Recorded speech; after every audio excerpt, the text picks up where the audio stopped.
Hi, I'm Jeremy Wolf with Wastewater Digest, talking today with Vanessa Leiby, Executive Director of the Water and Wastewater Equipment Manufacturers Association, about the Build America, Buy America Act. Vanessa, thank you so much for talking with me today. Absolutely. It's a pleasure to be here. So to introduce the topic briefly, could you tell me what is the Buy America, Build America Act?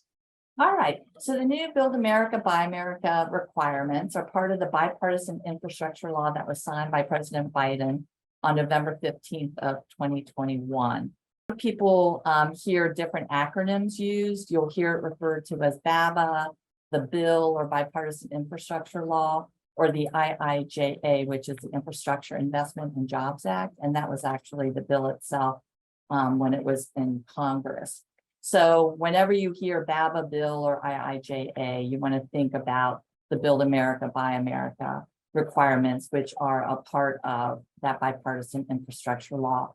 And basically what it does is it requires that all the funds that are made available through federal financial assistance programs. So for the water sector, we might think of like the SRFs, the state revolving funds. None of those funds can be used for an infrastructure project unless all the iron and steel, the manufactured products, and the construction materials that are used in the project are produced in the US.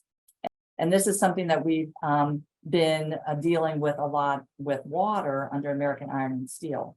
But they also added two more categories. So the one that's the biggest challenge for us all right now is manufactured products. And that's actually a two-part test. So the first part is that the manufactured product has to have been made here in the US. And then the second is that the cost of the components of that manufactured product that are mined, produced, or manufactured in the US has to be greater than 55% of the total cost of all the components of that product. And as we understand right now, that doesn't include labor for that final end product manufacturer, just materials, which is an issue that's being discussed right now. And then in the case of construction materials, all of the manufacturing processes have to occur here in the US. And unlike American Iron and Steel, where the focus was really on iron and steel products, this requires all non-ferrous metals, plastic and polymers like PVC pipe, glass, lumber, and drywall, all to be made here in the US.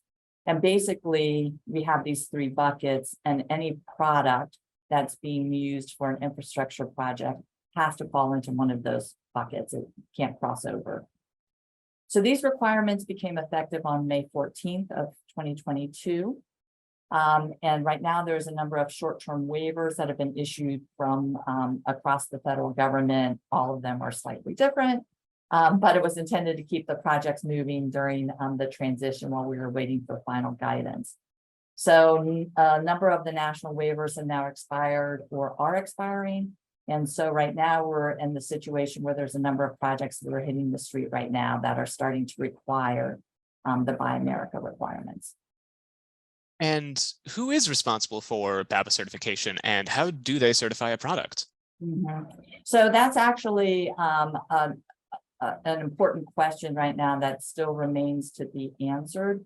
Ultimately, the person or entity responsible for that, that certification or compliance is going to be the assistant recipient. So for us in the water sector, it's typically going to be the utility. It's whoever gets the money from the state.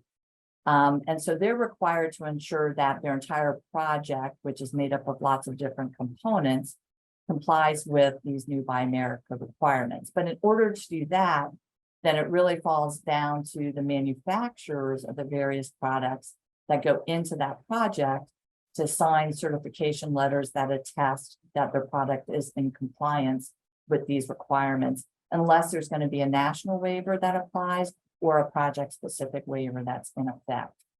The certification letter is likely going to be very similar, if not identical, to what we've been used to under the American Iron and Steel Act. And so that's a certification letter that includes 5 main elements. It's got to list the products that are being delivered to the project site.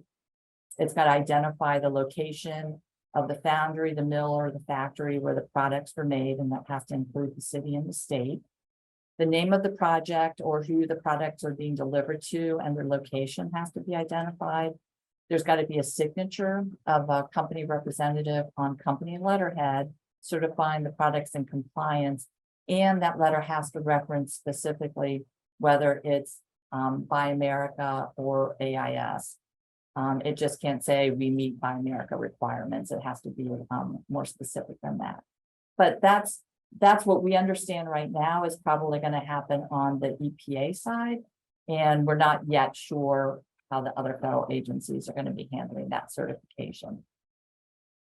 Are there other parts of BABA that also still need clarification or guidance? Pretty much everything still needs clarification or guidance. So the Office of Management and Budget, which is responsible for developing the final federal guidance through its Made in America office, recently issued a Federal Register notice, which was a proposed rule on definitions and other criteria, and they asked for public comment by March 13th. And unfortunately, that document was a lot of it was cut and paste from Buy American, so direct federal procurement language, and it really provided no clarity whatsoever on how a manufacturer is supposed to calculate and certify compliance with the 55% for the materials component test. So they got a lot of comments back. They received, I think, like 1,950 comments, and about 250 of those were what they considered unique project or unique comments. And so currently there's an interagency work group that's got members made up of a representative, at least from each of the federal agencies, and they're reviewing those comments right now and helping OMB decide how to develop that final guidance. Our understanding, based on a meeting that we had, our Washington Forum last week, is that the final decisions may not be available from OMB until midsummer. And then after that's finalized, EPA is going to engage in extensive stakeholder input. So they may not have their implementation guidance or procedures completed until the end of the year. So we're in a real challenging place right now where projects are going out the door that require Buy America compliance, but we don't have any guidance or certification or information on documentation in order to prove that our products are in compliance. All right, Vanessa, thank you so much for your time today. Absolutely, it was a pleasure. For Wastewater Digest, I'm Jeremy Wolf.